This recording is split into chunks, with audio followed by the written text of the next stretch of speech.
So do 70% of projects fail? This is an interesting quote, something you see all over the web in books. You'll see it posted by lots of big companies, and you'll see it in articles, you see it in lots of reports. But the big question is, do 70% of projects really fail? So the answer is yes and no. The original quote, and for those of you watching, I have this on the screen here, came from 1993, a professor, and he had quoted that about 50 to 70%, his unscientific estimate. So he was saying that I haven't done there's no validity evidence. I haven't done a real study about this. About 50 to 70% of organizations that undertake some kind of re-engineering project don't get the results they intended.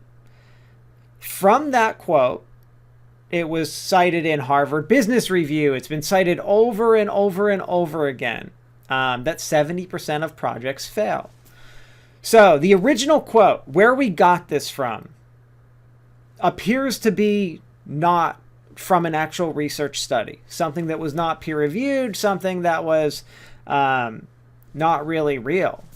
But, however, having said that, has there been research done which has found some kind of statistic?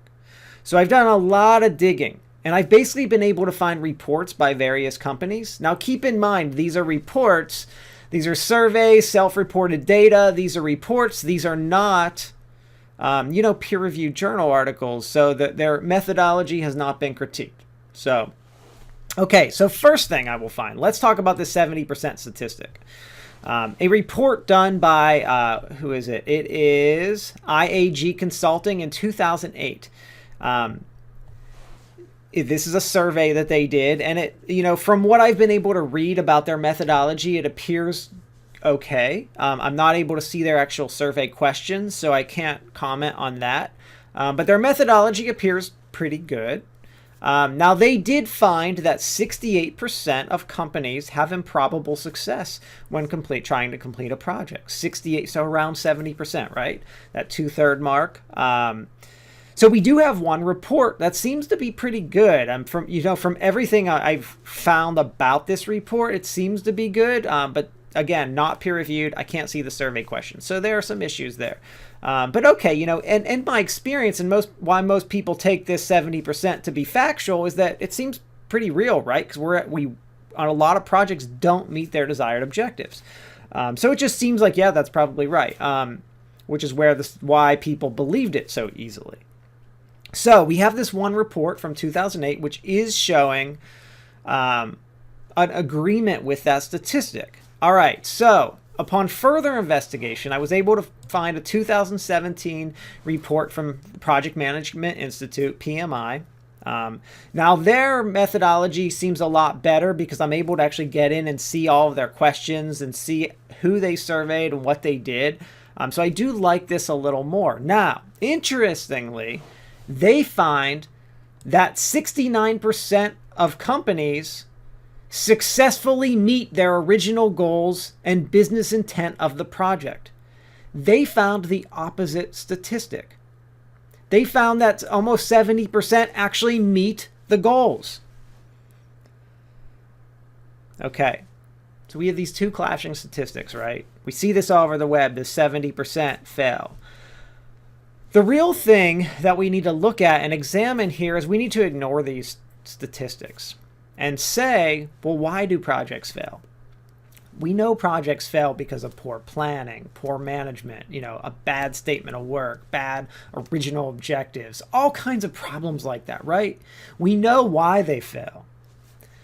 So the interesting thing about these two studies is that the Project Management Institute survey was looking at companies that have some kind of project management organization. They have trained project management professionals, people who have their PMP certification, people who have been trained in project management. So would it be fair to say, so we're looking at this, so actually, and in fact, this project management survey, 70% of the companies surveyed have some kind of PMO at their company. So my guess is that there's probably a pretty strong correlation between having some kind of project management training and project management success. I mean, without doing a research study, I mean, it kind of makes sense that they would, right? So the reason that there would be such a high statistic of success in this PMI survey would be because most of the companies surveyed all had PM training. So that would indicate they're more qualified to take on project management position, to write up, to initiate a project, to plan it, and actually be successful.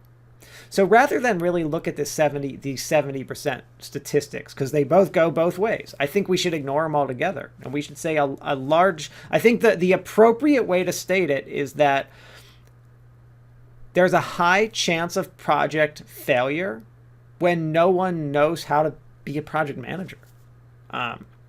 Really is what we should be saying. Without project management training, the chance of successfully managing a project probably goes down drastically, just like anything.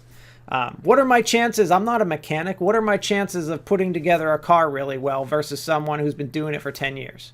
Who do you think's going to be successful? Who do you want fixing your car?